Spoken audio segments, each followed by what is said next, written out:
Bonjour Romain Huret. Bonjour. Toujours énormément de développement aux États-Unis après cette affaire Floyd. Et donc, oui, cette dernière information, en fait, d'hier, le ministre de la Défense qui s'est déclaré opposé au déploiement de l'armée américaine sur le territoire. C'est une forme de désaveu pour Donald Trump ou pas? C'est l'ancien ministre de la Défense. Oui, l'ancien ministre de la Défense, absolument. Ouais. Et Donald Trump vient de tweeter en disant qu'il était content de l'avoir viré de la Maison-Blanche. Oui, sauf que c'est pas tout à fait ce qui s'est passé. Hein. Trump, les tweets de Trump ne sont pas toujours très véridiques. Plus sérieusement, oui, c'est un désaveu important. C'est une personnalité très appréciée aux États-Unis. Hein. C'est un conservateur, c'est une figure morale dans le pays. Et donc là, il a clairement dit que le recours à l'armée dans le cadre juridique existant serait une très mauvaise idée. Ouais. Est-ce que c'est la première fois qu'un président américain brandit cette menace d'intervention en fait de l'armée? Non, dans l'histoire du pays, il y a toujours eu des interventions de l'armée. Alors, elles sont extrêmement codifiées. Hein. Le président ne peut pas décider de faire intervenir l'armée partout où il le souhaite.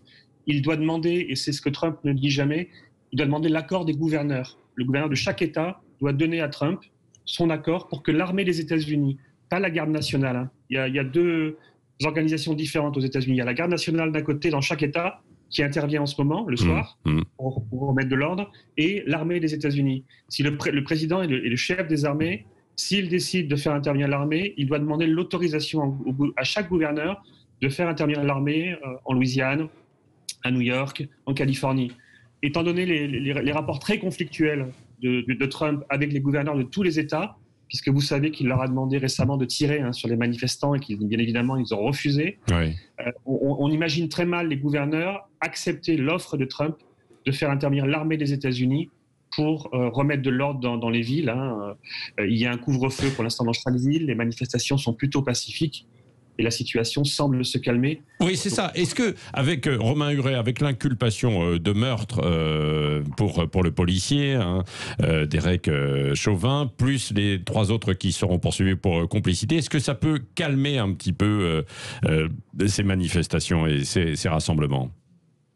Les manifestations, non, je crois qu'elles vont continuer parce qu'elles sont clairement, elles deviennent des manifestations anti-Trump, hein, et elles sont le résultat de 3 années de présidence assez chaotique.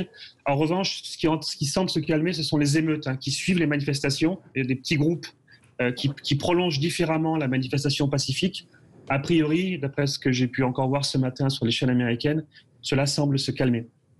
Oui. Donc, parce que certains ont profité de ces manifestations et du trouble pour ces scènes de pillage et d'émeutes.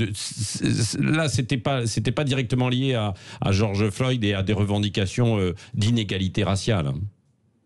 Il y a les deux. Hein. C'est toujours très difficile dans une émeute. Il y a à la fois des émeutiers très politiques qui vont viser des symboles. Hein. On a vu que quelques symboles politiques étaient visés.